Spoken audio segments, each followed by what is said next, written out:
آپ کو میں بتا نہیں سکتا کتنے ٹیلی فون پر پیغامات آ رہے ہیں کہ جی جلدی دورہ مختصر کریں، کیا بتائیں انہوں نے کہا کہ اس ایک آزاد کشمیر میں جوڑ توڑ ہو رہا ہے اور اس میں کوئی رول پلے کریں. میں نے کہا ہوئے ہیں سر وہ آپ کے ساتھ ہونے چاہیے پریکٹیکلی، صرف ساتھی نہیں ہونے چاہیے، عملی طور پہ ہونے چاہیے. ایک سیاستدان کو ممبران اسمبلی کی ضرورت ہوتی ہے، تو اس کا موقع آئے گا نا قریشی صاحب، اس کا موقع آئے گا نا تو وہ آپ کو لگتا ہے سیاسی عید ہوگی؟ جی بالکل ہوگی. آپ گلے ملیں گے؟ بالکل گلے ملیں گے انشاءاللہ، بالکل گلے ملیں گے. مبارکباد بھی دیں گے. آپ مسلم کا آپ کے اوپر پہلا الزام یہ ہے کہ آپ کیسے دانشور ہیں جن کی سیاست کا مطمع نظر جادو ٹونے سے ہوتا ہے. یہ کوئی صافیانہ سوال نہیں ہے. بتائیں کہ ادب میں اور جادو ٹونے میں کیا فرق ہے؟ یہ تو بڑا جھوٹ ہے. تو اس کے ساتھ کیا بحث کی جا سکتی ہے؟ آپ نے کیا پیغام دے کے ملک نواز صاحب کو نکیال بھیجا؟ آج تو ملت بنتا ہے. ایجنڈا کیا؟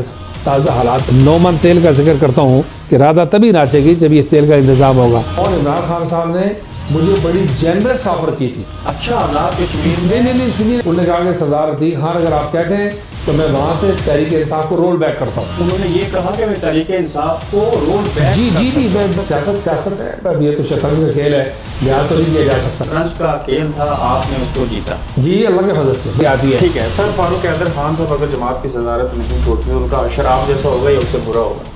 نہیں میرا تو خدا کے فضل کرو. ان کو وزارت عظم اور جماعت کی صدارت پاس رکھنی چاہیے، کوئی حرج تو نہیں ہے اس میں؟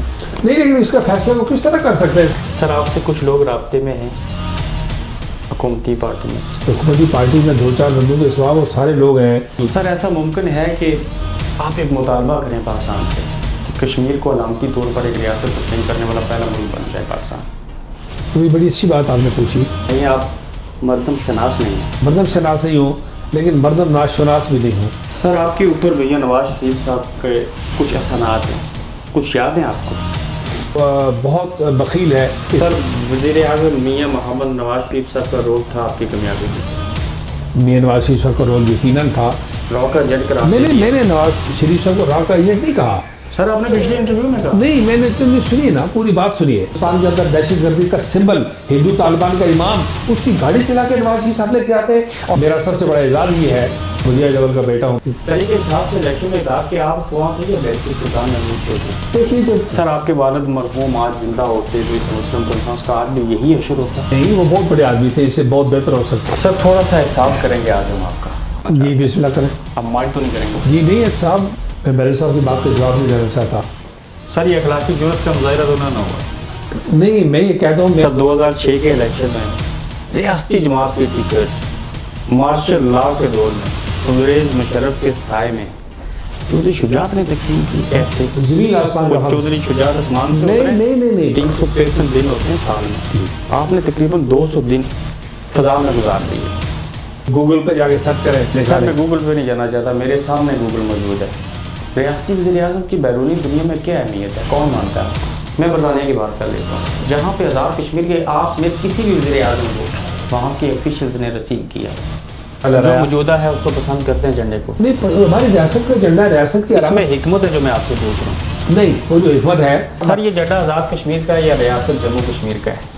یہ جھنڈا ریاست جموں و کشمیر کا ہونا چاہیے تھا. جے کے ریڈی کون ہوتا ہے ہمارے جھنڈے کا انتخاب؟ اس لیے کہ وہ سر راجہ فاروق حیدر خان صاحب نے سنا ہے آپ کو جیپ دی، اس جیپ نے آپ کو صرف اسپاٹ لائن کے اوپر جانے کے بجائے واپس بھیج دی 0 میٹر جیپ. دیکھیے یہ سابق وزیر اعظم کے لوگ ایسا کیوں کہتے ہیں کہ آپ کا مطمع نظر تحریک کی آزادی میں مظفر آباد کی کرسی ہے؟ پھر آپ نے فوج کا ذکر کیا تو یہ بھی. سر یہ بتائیں موسیقی کون سی اور کیسی پسند ہے؟ موسیقی کلاسیکل موسیقی مجھے زیادہ پسند ہے. سر یہ جو سینے میں دل ہوتا ہے یہ دھڑکتا بھی ہے اور آگے پیچھے بھی جاتا ہے. پیار محبت عشق کیا کیا مطلب ہے آپ کا خیال ہے ہم کو پابندی ہے؟ سر حسن پرست ہیں آپ کی باتوں سے لگتا ہے. جو آدمی حسن پرست نہیں ہے وہ بہت نالائق ہے.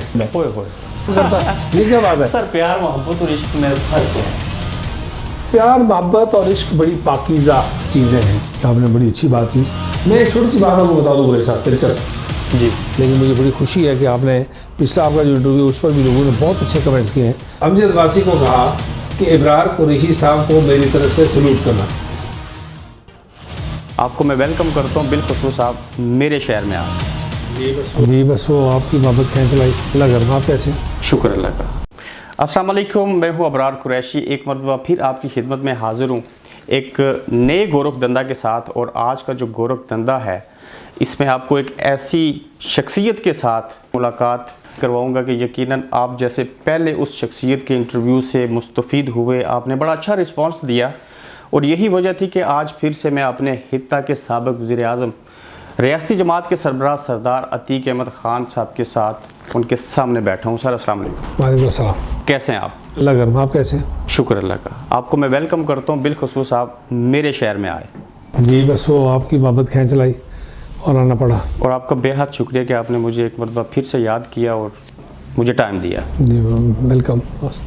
سر ادب سے شروع کروں گا، آپ جیسی شخصیت جس نے کافی مطالعہ کیا، لیکن سر کیا وجہ ہے کہ جو لوگ ادب کے ساتھ منسلک ہیں، جو مصنف ہیں بے شمار کتابوں کے، جو دانشور ہیں دنیا کے اندر، جو سیاستدان ہیں، جو صحافی ہیں، جو علماء ہیں، جو سکالر کی ڈیفینیشن کے اندر لوگ آتے ہیں، ان کے اوپر بھی الزام لگتے ہیں۔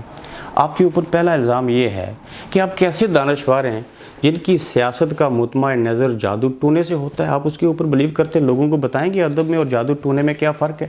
دیکھیے، ایک تو پہلی بات یہ ہے کہ آپ نے ادب کے موضوع پر گفتگو شروع کی۔ میں کوئی زیادہ علمی ادبیات بھی نہیں ہوں، لیکن ادب سے دلچسپی بھی رکھتا ہوں اور علم کی اہمیت سے آگاہ ہونے کی کوشش بھی کرتا رہتا ہوں۔ دوسری بات یہ ہے کہ کئی چیزیں خلط بلط ہو گئی ہیں عام آدمی میں نہیں، بلکہ پڑھے لکھے آدمی میں بھی، بڑے لوگوں میں بھی۔ میں چھوٹی سی بات آپ ادب کی بات کر رہے ہیں، علم کی بات کر رہے ہیں، میں ایک جملے سے مثال دیتا ہوں۔ بڑے سے بڑے آدمی کا دعوت نامہ آپ دیکھیں، ملک میں خط دیکھیں یا محفل کا اختتام دیکھیں تو وہ کہے گا جی میں بہت مشکور ہوں۔ اس کی ڈگریاں دیکھیں آپ، اس کا مرتبہ دیکھیں، اس کا منصب دیکھیں، اسے اس وقت کہنا چاہیے کہ میں شکر گزار ہوں، اس لیے کہ مشکور آپ ہیں جو باہر سے آئے ہیں اور جس نے بلایا وہ شکر گزار ہے۔ میں جب نکلوں گا یہاں تو آپ مجھے کہیں جی میں صدر مسلمان بہت مشکور ہوں آپ کا، بالکل الٹ ہو گیا یہ۔ تو ادب کی بے ادبی جو ہے وہ ہر مرحلے پر ہو رہی ہے۔ تو جس طرح ادب بے ادبوں کے ہاتھ چڑھا ہوا ہے، اسی طرح علم بے علموں کے ہاتھ چڑھا ہوا ہے، اسی طرح مذہب جو ہے مذہب سے ناشناسہ لوگوں کے ہاتھ چڑھا ہوا ہے۔ آپ نے کہا کہ یہ شروع ہی الزام لگتا ہے جادو ٹونے سے۔ دیکھیے بات یہ ہے کہ جس شخص کو اس بات کا علم ہے کہ جادو اس وقت شروع ہوتا ہے، صحیح جادوگر بننے کے لیے اسلام کی حدود سے خارج ہو کر کفر کی حدود میں داخل ہونا ہوتا ہے، جادو وہاں سے شروع ہوتا ہے۔ بالکل۔ اب کوئی آدمی یہ کہے کہ جادو ہے ہی نہیں، جادو کا وجود نہیں ہے، کوئی کہے کہ جنات کا وجود نہیں ہے، کوئی کہے کہ عملیات کا وجود نہیں ہے، یہ تو بڑا جھوٹ ہے۔ تو اس کے ساتھ کیا بحث کی جا سکتی ہے؟ اور دم نہیں ہو سکتا، دم درود نہیں ہو سکتا، دعا فاتحہ نہیں ہو سکتی۔ تو یہ ایسے مسائل ہیں کہ ان کے بارے میں بحث کرنے کی ضرورت نہیں ہے، لیکن جس کو جتنا علم ہے اس کے مطابق عمل کرتا ہے۔ یہ کہ کوئی جادو کرتا ہے یا جادو کرواتا ہے، تو جس آدمی کو اس بات کا علم ہے کہ جادو کرنے والا، جادو کروانے والا، جادو کے ساتھ وابستہ ہونے والا آدمی جہنمی ہے، سود کے ساتھ وابستہ ہونے والا آدمی جو ہے اس کا کیا مقام اور مرتبہ ہے، کیا اس کی سزا ہے، تو کوئی آدمی جس نے شعوری طور پر کلمہ پڑھا ہو وہ اس کام سے وابستہ نہیں ہو سکتا۔ عملیات میں اور جادو میں زمین آسمان کا فرق ہے۔ آپ عملیات کے ساتھ منسلک نہیں ہوں، میں عملیات پر یقین رکھتا ہوں اور عمل بھی کرتے ہیں۔ جی میں کئی دفعہ لوگوں کو روحانی علاج معالجہ بتاتا ہوں، اللہ تعالیٰ ان کو شفا دیتے ہیں۔ میں شکر گزار ہوں کہ آپ نے تھوڑا سا وضاحت ایک بات سے کر دی۔ یہ کوئی صافیانہ سوال نہیں ہے، لیکن مجھے بڑی خوشی ہے کہ آپ نے پچھلا آپ کا جو انٹرویو اس پر بھی لوگوں نے بہت اچھے کمنٹس کیے ہیں۔ مجھے ہمارا ایک فیملی کا ایک نوجوان ہے، وہ بہت بخیل ہے کمنٹس کرنے میں، بہت محتاط ہے۔ تو اس کا پہلے لکھا ہوا میسیج آیا، پھر رات کو اس کا 2 بجے میسیج آیا، اور وہ میرا اپنا چھوٹا بیٹا ہے۔ اچھا، ہاں، اس نے گلوبل اسٹڈیز میں، انٹرنیشنل اسٹڈیز میں امریکہ سے ڈگری کی ہے۔ تو آپ اپنے بیٹے کے کمنٹ سے نہیں، میں اس لیے کہہ رہا ہوں، نہیں بے شمار آئے، اسے اسی امپریس ہوا کہ وہ براہ راست مجاہد اول سے امپریس ہے، اور اتنے بڑے آدمی سے امپریس ہونے کے بعد میرے جیسے مسکین آدمی سے کیا امپریس ہوگا۔ لیکن رات کو اس نے جو کمنٹس دیے، پہلے کل لکھے، میں نے دیر سے پڑھے، لیکن رات کو 2 بجے اس کا ٹیلی فون، وہاں 2-2:30 بج رہے تھے۔ میں نے کہا بیٹے اس وقت کیا کر رہے ہیں؟ تو وہ دونوں میاں بیوی جو ہیں وہ امریکن گریجویٹ ہیں، تو انہوں نے کہا کہ میں نے اسی آپ سے کیا، اور امجد واسی کو کہا کہ ابرار قریشی صاحب کو میری طرف سے سلوٹ کرنا۔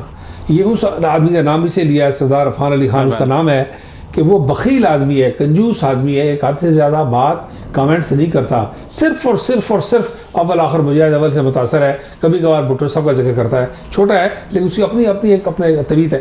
تو میں کہنا یہ چاہتا ہوں کہ یہ جو بات آپ نے شروع کی بڑی امپورٹنٹ ہے، کہ لوگوں کو اگر اس بات کا نہیں پتا کہ جادو میں اور کفر میں اور اسلام کے دائرے کے اندر رہ کے کام کرنے میں یا کام کو ماننے میں کیا فرق ہے، تو پھر اس کا کیا علاج کیا جائے، اس کا کیا علاج کیا جا سکتا ہے؟ سر تھوڑا سا احتساب کریں گے آج ہم آپ کا. جی بسم اللہ کریں. آپ مائنڈ تو نہیں کریں گے؟ جی نہیں، احتساب کا مطالبہ کرتے ہیں، خود احتسابی کرتے ہیں. ایک میں تازہ آج کا کوشچن آپ سے پوچھ جی. سر آپ کے بڑے قریبی ساتھی سینئر وزیر آپ کے ساتھ رہے ملک نواز صاحب، جی انہوں نے یاترا کی، نکیال کی، جی انہیں لوگ بابا سیاست مانتے ہیں. ٹھیک. آپ نے کیا پیغام دے کے ملک نواز صاحب کو نکیال بھیجا؟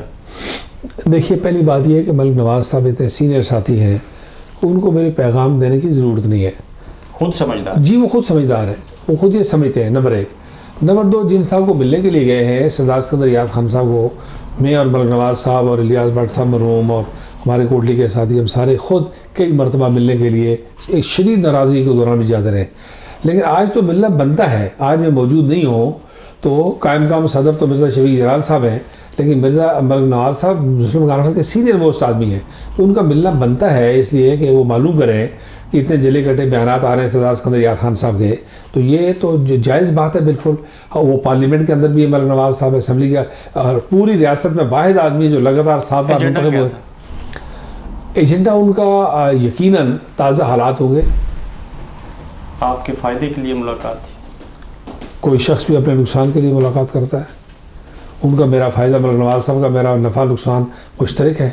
پارٹی کا نقصان. نام لیا آپ نے شفیق جلال، قائم صدر ریاستی جماعت کی اس وقت، ان کو اپنے ساتھ دیکھتے ہیں مستقبل میں؟ بہت اعلیٰ آدمی ہے، بہت زیر کا آدمی ہے. آپ ان کو مستقبل میں اپنے ساتھ دیکھیے؟ مستقبل کے بارے میں تو اللہ بہتر جانتا ہے. پچھلے دنوں بارشر سلطان محمود صاحب نے کہیں گزرتے ہوئے کہا کہ ملاقات کرنی ہے. انہوں نے کہا جی میں بالکل حاضر ہو جاؤں گا. وہ وہاں سے ممبر سے چل کے میرے پاس آئے کہ اللہ کے صدر مسلم کانفرنس، مجھے پتہ ہے اس بات کا، میں اس لیے آپ جی بیرسا ملنا چاہتے ہیں. میں نے کہا تو آپ ملے کیوں نہیں ہیں؟ انہوں نے کہا کہ میں نے کہا آپ علاقے کے لوگ ہیں، وہ بیرسا بڑے آدمی ہمارے ملک کے. انہوں نے کہا نہیں ہو سکتا وہ سیاسی بات کریں، میں صدر جماعت کی اجازت کے بعد. میں نے کہا جی آپ کو نابالغ آدمی ہیں، آپ کو غیر شادی شدہ خاتون ہیں، آپ کوئی ناتج وقار سیاسی کا. انہوں نے کہا نہیں یہ سیاسی اصولوں کی بات بظاہر چھوٹی آپ کو لگے گی، لیکن میں نے اس دن یہ سمجھا کہ لیڈرشپ کی کوالٹی جو ہے ان میں سے ایک امپورٹنٹ کوالٹی یہ ہے کہ کوئی شخص اتنا سینئر آدمی ہو کے بھی، تو وہ مرزا شفیق جلال صاحب کو حکومت میں ہوتے ہوئے میرے ساتھ ہوتے ہوئے اپنے حلقے میں مجھ سے نقصان ہوتا رہا. سر مجھے یہ بتائیے، آپ مردم شناس نہیں ہیں؟ دیکھیے ادم نے کہا ہے، عبدالحمید ادم نے، کہ ابھی پختہ نہیں سودا میری مردم شناسی کا، جنہیں دانا سمجھتا ہوں وہی ناداں نکلتے ہیں. تو یہ مردم شناسی بہت مشکل کام ہے، بہت مشکل کام ہے. میں کبھی دعویٰ نہیں کرتا لیکن مردم شناس نہیں ہوں، لیکن مردم ناشناس بھی نہیں ہوں. بس میں کو ان دونوں کے درمیان ہوں، اور اللہ کے فضل و کرم سے. سر آپ کے اوپر بھیا نواز شریف صاحب کے کچھ احسانات ہیں، کچھ یاد ہیں آپ کو؟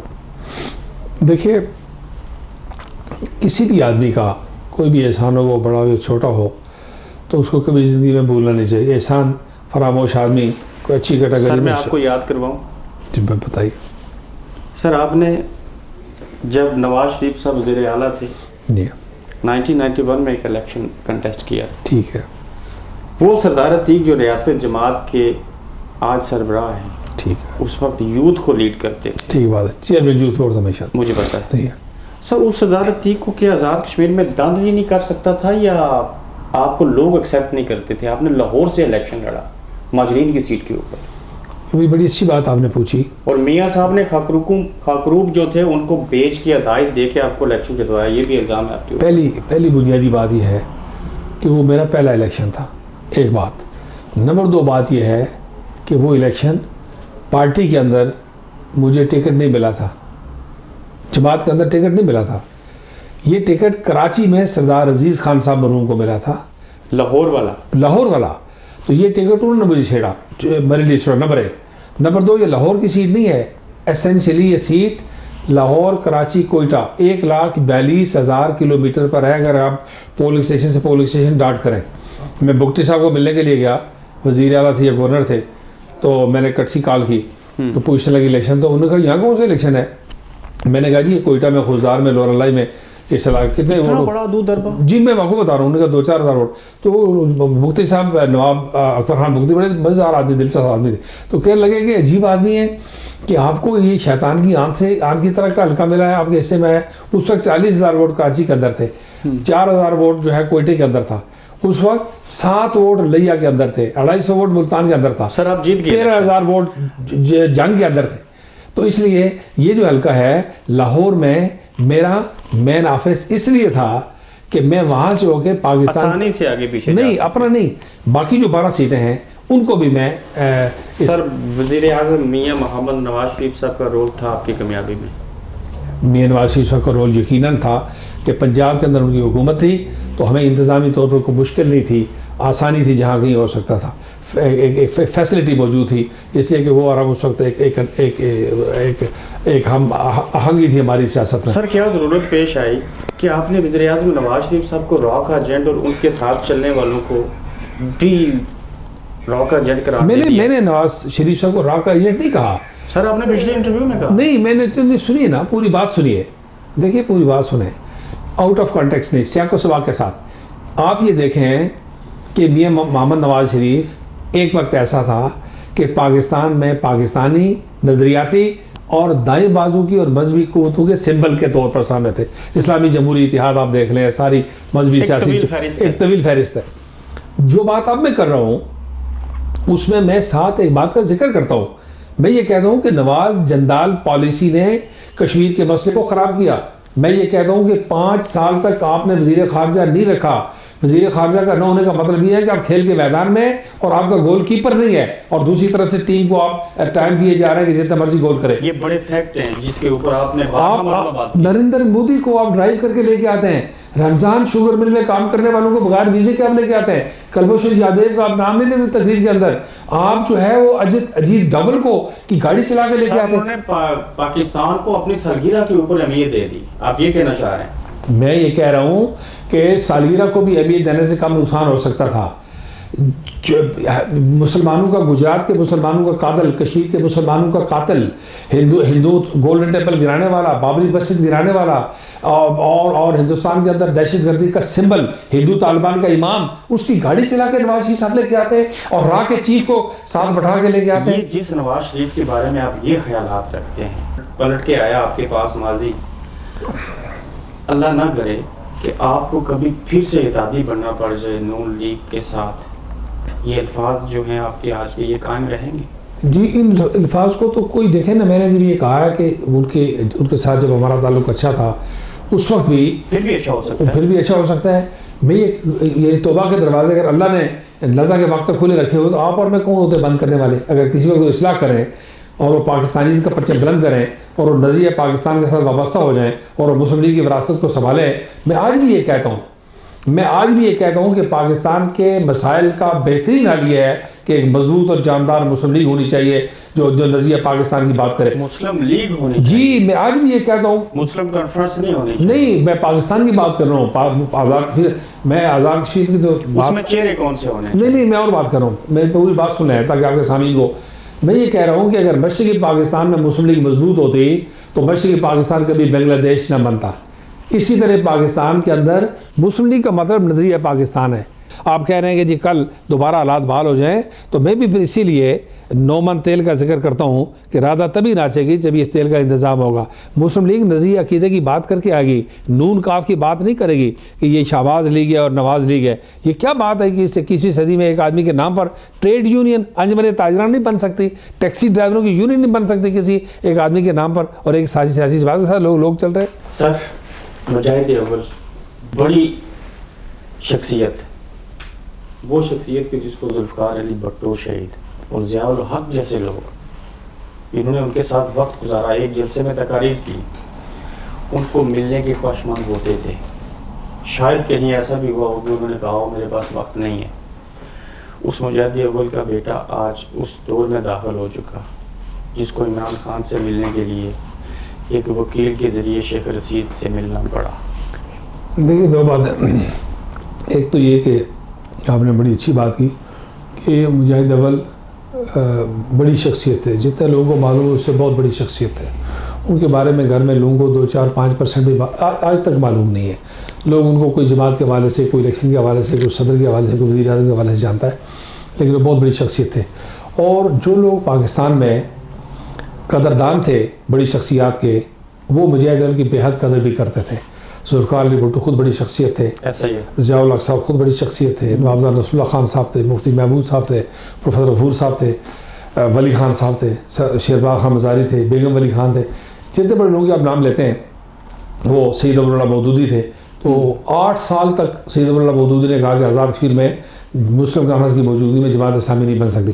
تو پاکستان کے تمام بڑے لوگوں نے جو ہے جو خود بڑے لوگ تھے, انہوں نے مجاہد دل کو بڑا سمجھا. میں ایک چھوٹی سی بات آپ کو بتا دوں گریز صاحب, دلچسپ. جی, یہ آپ کے دیکھنے سننے والوں میں سے کتنے لوگوں کو پتا ہے کہ مجاہد دل اردو, انگریزی, فارسی, عربی, فارسی, انگلش بہت اچھی تھی, فارسی اور اٹیلین, بنگالی اور سنسکرت, 7 زبانوں پر ان کو جس آدمی کو زندگی میں عبور حاصل رہا ہو, اور سیلف اسٹارٹ آدمی, میٹرک پاس آدمی, اور آکسفورڈ یونیورسٹی میں لیکچر دیتے ہوئے کہتے ہیں کہ جب لوگ انگریزی غلط بولتے ہیں تو مجھے تکلیف ہوتی ہے. تو اس لیے ان کی چلا کشی, ان کی روحانیت, ان کی حکمت, ان کی ایڈمنسٹریشن, ان کا جہاد, ان کا ایک ہیومن بطور انسان ایک سلسلہ. میں تو سمجھتا ہوں کہ انسان ہونے کے بعد میرا سب سے بڑا اعزاز یہ ہے کہ میں رسول اللہ صلی اللہ علیہ وسلم کی امت میں ہوں اور مجاہد اول کا بیٹا ہوں. باقی سب اعزازات ثانی ہیں, کوئی کسی قسم کا بھی ہو. سر عمران خان صاحب نے کیا کہا آپ کو ملاقات؟ یہ جو آپ نے اگلی بات آپ نے کہی کہ کس سے ملنے کے لیے سر رضا عباسی صاحب کو, جی میں بالکل ایسا نہیں ہے. میں آپ کو گزارش کرتا ہوں, اچھا ہوا ایک ایسی بات آج آپ کے کہنے کے جواب میں کہوں گا. میری عمران خان صاحب سے بہت پہلے سے ملاقات ہے. پہلی بات تو یہ نمبر 1. نمبر دو بات یہ ہے کہ میں اس سے پہلے عمران خان صاحب سے ملا تھا الیکشن سے پہلے, اور اس ملاقات میں ان کے اس وقت جو کیبنٹ کے کچھ ممبر ہیں اس وقت جو وہ بھی بیٹھے ہوئے تھے, اور اس ملاقات میں آزاد کشمیر کا کوئی قابل ذکر آدمی شاید سیاسی لوگوں میں, معروف لوگوں میں نہ ہو, آج تو ہے, لیکن میں ملا تھا اور عمران خان صاحب نے مجھے بڑی جنرس آفر کی تھی. اچھا, آزاد کشمیر میں نہیں سنیے نا, بات پوری سنیے. گفتگو ہوئی تو جب انہوں نے تحریک انصاف کا ذکر کیا تو میں نے کہا جی میں کشمیر پالیسی پر ان دنوں ان کی ٹانگ زخمی تھی اور وہ گرے تھے. تو میں نے کہا جی میں آپ کے ساتھ بات کرنے کے لیے آیا ہوں کشمیر پالیسی پہ. تو باتیں کرتے تو انہوں نے کہا کہ یہ جماعت ہے. تو میں نے کہا جی کہ آپ نے قوم سے وعدہ کیا تھا کہ آپ قائد اعظم کی سیاست کی طرز پر کریں گے. یہ آزاد کشمیر میں جو پارٹی بنانے کی بات ہے یہ تو بھٹو صاحب کی اور نواز شریف صاحب کی اور زرداری صاحب کی سیاست کی کا تسلسل ہے. تو انہوں نے مجھے جواب ملا, انہوں نے بہت خوبصورت جواب دیا. انہوں نے کہا کہ سردار عتیق خان اگر آپ کہتے ہیں تو میں وہاں سے تحریک انصاف کو رول بیک کرتا ہوں. میں نے کہا جی میرا معاملہ نہیں ہے. انہوں نے یہ کہا کہ میں تحریک انصاف کو رول بیک جی میں اسی لیے کیمرے میں یہ بات بیک کا نتیجہ کیا ہو سکتا تھا؟ جی میں آپ دیکھیں نا, میں یہی بات سے کہہ رہا ہوں کہ پہلی بار یہ بات میں ریکارڈ پہ کر رہا ہوں, اور آج کر رہا ہوں جب اس کے مقابلے میں آج بدرجہاں امپورٹنٹ پوزیشن میں, اور نام بھی بتایا آپ کو 5 سال لوگ جو بیٹھے ہوئے تھے. تو دوبارہ پھر انہوں نے کہا کہ میں آپ سے یہ کہنا چاہتا ہوں کہ اگر آپ چاہتے ہیں تو میں وہاں سے تحریک انصاف کو رول بیک کر سکتا ہوں. عمران خان صاحب نے کہا, خان صاحب کی میری گفتگو ہے یہ. تو میں نے کہا جی کہ میں آپ کے پارٹی کے معاملات میں کوئی دخل اندازی کرنے کے لیے نہیں حاضر ہوا, یہ آپ کا پارٹی کا معاملہ ہے, میرے جانے کے بعد آپ فیصلہ کیجیے گا. صرف آپ کو یاد دلانا چاہتا ہوں کہ قائد اعظم کے پاکستان کی بات آپ کرتے ہیں تو قائد اعظم کی کشمیر پالیسی میں جو ہے وہ آزاد ریاست جموں کشمیر میں غیر ریاستی جماعتوں کی گنجائش نہیں. آپ ان کی پالیسی سے اختلاف کرتے تھے یا مشورہ دینے گئے تھے؟ ان کے ساتھ کشمیر پالیسی بنانے مجھے پتہ لگا کہ تحریک انصاف کی پالیسیز بن رہی ہیں تو میں کشمیر پالیسی کا بارے سے کر رہا ہوں. سر جس عمران خان نے کہا میں اپنی پارٹی کو ریاستی جماعت کی وجہ سے یا آپ کی وجہ سے رول بیک کر سکتا ہوں, اسی عمران خان کی آزاد کشمیر میں پارٹی سے آپ نے الیکشن میں اتحاد کیا. جی میں نے آپ کو ملاقات کا, آپ نے چونکہ ملاقات کا ذکر کیا تو میں نے آپ کو یہ بتایا کہ اس سے پہلے بھی میری ملاقاتیں ہو چکی ہیں, اور ایک ملاقات میں نے شرکاء کے نام بھی گنوا دیے تاکہ آپ کو یہ پتا ہو کہ یہ ملاقات پہلی ملاقات نہیں تھی, ان کے ساتھ کئی ملاقاتیں ہوئی ہیں. وہ اس سے بہت پہلے 90s میں میری وہ تو ملاقات پرانے جانتے ہیں سر. تحریک انصاف سے الیکشن میں اتحاد کے آپ خواہاں تھے یا بیرسٹر سلطان محمود چودھری؟ دیکھیے جب انتخابی فضا جو ہے قریشی صاحب وہ جس وقت انتخابات تیار ہوتے ہیں تو یہ بات یاد رکھیے کہ جتنے کھلاڑی فیلڈ میں موجود ہوتے ہیں اپنا اپنا کھیل کھیلتے ہیں, انہی میں پلس مائنس ہونا ہوتا ہے, وہی کھلاڑی کھیلتے ہیں. سر بیرسٹر سلطان محمود چودھری نے بے شمار نجی محفلوں میں یہ کہا کہ مسلم کانفرنس کے ساتھ الیکشن میں اتحاد کرنا میری سب سے بڑی غلطی نہیں بلنڈر تھا. پہلی بنیادی بات یہ ہے کہ جو غیر ریاستی جماعتیں ہیں, میں بیرسٹر صاحب کی بات کا جواب نہیں دینا چاہتا, میرے لیے قابل احترام ہے, میں اتنی بات کہنا چاہتا ہوں. سر اس کی وجہ کہیں یہ تو نہیں کہ انہوں نے 3 سیٹیں جیتی اور آپ 4 جیت کے, فائدہ آپ کو ہوا ان کو؟ نہیں, میں اور بات کرتا ہوں, اس پہ بحث ہی نہیں کرتے. وہ جب بات کریں گے تو اس پر الگ ایک سیشن چاہیے, پھر بڑا مزہ آئے گا آپ کو بھی, سننے والوں کو بھی, اور جنہوں نے الیکشن آ رہے جیتے ان کو بھی. وہ ایک الگ داستان ہے. میں یہ کہتا ہوں کہ غیر ریاستی جماعتیں جو ہیں ان کے فیصلے پاکستان میں قیادت کرتی ہے. اس کی میں ایک عمدہ مثال دے دوں آپ کو. جی سر 2006 کے الیکشن میں ریاستی جماعت کی ٹکٹ مارشل لا کے دور میں پرویز مشرف کے سائے میں چودھری شجاعت نے تقسیم کی. لیکن بہت زمین آسمان کا فرق ہے. کیسے؟ زمین آسمان کا فرق. چودھری شجاعت آسمان سے نہیں نہیں نہیں نہیں, بالکل آسمان سے نہیں اترے. 2 باتیں, ایک تو یہ کہ چودھری شجاعت کی کو کے سیاسی اثر کو بیرسٹر صاحب نے گجرات میں جلسہ کیا, میرے خلاف استعمال ہو رہا تھا. ایک تو اس کا میں نے جواب مہیا کرنا تھا. سیاست ہے, اب یہ تو شطرنج کا کھیل ہے, لحاظ تو نہیں کیا جا سکتا. نمبر 1, آپ کو خطرہ تھا کہ بیرسٹر نہیں, خطرہ نہیں تھا. گجرات میں بیرسٹر جلسہ کر کے آئے تو سر مسلم لیگ تو انہوں نے بھی بنائی نا. نہیں کاف نہیں تھی لیکن نہیں, انہوں نے تو بہت کچھ, انہوں نے تو بہت ساری, اللہ وہ بہت تجربہ کار آدمی, انہوں نے تو 6-7 جماعتیں بنائی ماشاءاللہ خیر سے, وہ تو تجربہ کار آدمی. بیرسٹر سلطان صاحب کی سیاسی سی وی کیسی لگتی ہے؟ نہیں, بہت اچھی رہتی. میں میری بات پہلی والی مکمل کر لوں. میں یہ کہتا ہوں کہ آپ نے پوچھا فرق کیا ہے, آسمان سے نہیں اترے. فرق یہ ہے کہ تمام کے تمام ٹکٹوں کے اوپر اس آدمی کے دستخط ہے جو آپ کے سامنے بیٹھا ہوا تھا. وہ تو ظاہر ہے, آپ جو ظاہر ہے تو ان کی مشاورت تو شامل نہیں, میں کہتا ہوں کہ ٹکٹ جب میں دے رہا ہوں تو میں آپ کے ہاتھ سے پکڑا دوں. سمجھ گیا, آپ نے وہ شطرنج کا کھیل تھا, آپ نے اس کو جیتا. جی اللہ کے فضل سے بہت اچھی طرح جیتا. چودھری صاحب کی حمایت پوری طرح حاصل کی. وہ میں اپنے خلاف کیوں دیکھیے, پنجاب میں چودھری شجاعت صاحب کے ساتھ چودھری ظہور اللہ بروم کے زمانے کا تعلق ہمارا موجود ہے اور مجاہد اول کا موجود ہے. سر آپ کا تعلق تو سب کے ساتھ نہیں, ان کے ساتھ بہت گہرا تعلق ہے. اور چودھری صاحب پاکستان کی سیاست میں ان لوگوں میں ہیں جو تعلق کا, کٹسی کا, عزت کا, احترام کا, لحاظ کا بے حد خیال رکھتے ہیں. تو اس کو ان کے ساتھ تعلق ہمارا آج بھی ہے. سر آپ جب وزیر اعظم تھے 365 دن ہوتے ہیں سال میں, آپ نے تقریباً 200 دن فضا میں گزار دیے اپنے ملک سے باہر اور ہیلی کاپٹر میں. بالکل ٹھیک ہے. اس لیے کہ کشمیری دنیا میں جہاں جہاں ہے, میں ایسی جگہ بھی گیا جہاں کشمیری نہیں ہے, یہ بھی آپ شاید پوچھیں. میں مانٹی ویڈیو بھی گیا تھا, یوراگوئے بھی گیا تھا, جہاں پورے ملک میں پاکستانی نہیں ہے. برمنگھم اور بریڈ فورڈ میں جلسہ کرنے میں اور ساؤتھ امریکہ میں جلسہ کرنے میں بہت زمین آسمان کا فرق ہے. تو وہاں ذرا گوگل پہ جا کے سرچ کریں, بیٹھے ہوئے لوگوں کے نام پڑھنے نکالیں. سر میں گوگل پہ نہیں جانا چاہتا, میرے سامنے گوگل موجود ہے. ریاستی وزیر اعظم کی بیرونی دنیا میں کیا اہمیت ہے, کون مانتا ہے؟ اہمیت آپ کو جتلانی پڑتی ہے. اہمیت تھی نہیں. ایک وقت ایسا تھا کہ آزاد کشمیر کے لیڈر کی حیثیت سے مجاہد اول کو بطور صدر خط لکھے جاتے تھے کہ لکھے جاتے تھے نہیں, ایک وقت میں یہ خط لکھے جاتے تھے کہ آزاد کو یہ مسئلہ کشمیر وزارت خارجہ کا مسئلہ ہے. اور ایک وقت ایسا آیا کہ مجاہد اول کو تحریری درخواست کی جاتی تھی کہ آپ نے کشمیر کے معاملے پر بات کرنی ہے, اور بڑھتے بڑھتے وہاں پہنچی کہ جنرل پرویز مشرف نے ان کو پاکستان کی کشمیر کمیٹی کا چیئرمین بنا کے ساری دنیا میں بھیجا. اور گارڈین نے, جس ملک میں آپ بیٹھے ہوئے ہیں, گارڈین نے مین ایڈیٹوریل لکھا اور اس میں مجاہد اول کا اور مشاہد حسین سید صاحب کا ذکر ہوا بائی نیم. مین ایڈیٹوریل میں ذکر ہوا. کس ملک میں آپ گئے ہوں, میں برطانیہ کی بات کر لیتا ہوں, جہاں پہ آزاد کشمیر کے آپ سمیت کسی بھی وزیر اعظم کو وہاں کے افیشلز نے رسیو کیا ہو. جہاں دیکھیے, جہاں کہیں بھی, ایک مثال دے دیں. جہاں کہیں بھی, میں مثال دیتا ہوں آپ کو. اچھا وہ آپ نے پوچھا, یہ آپ کو تو کارکن رسیو کرتے ہیں. یہ اچھا وہ آپ نے پوچھا, اور یہ بات نہ کہیں تبھی اچھی ہے, کہیں تبھی اچھی ہے. اچھا وہ آپ نے پوچھا تو میں آپ کو بتاتا ہوں کہ جو نارتھ امریکہ میں شہری رہتے ہیں ان سے یہ پوچھئے کہ نیو یارک کے ایئرپورٹ پر وزیر اعظم آزاد کشمیر کو کس طرح ریسیو کیا گیا. 1, انہیں یہ پوچھئے کہ جاتے ہوئے کیلیفورنیا کے ایئرپورٹ پر کس طرح ریسیو کیا گیا. 2,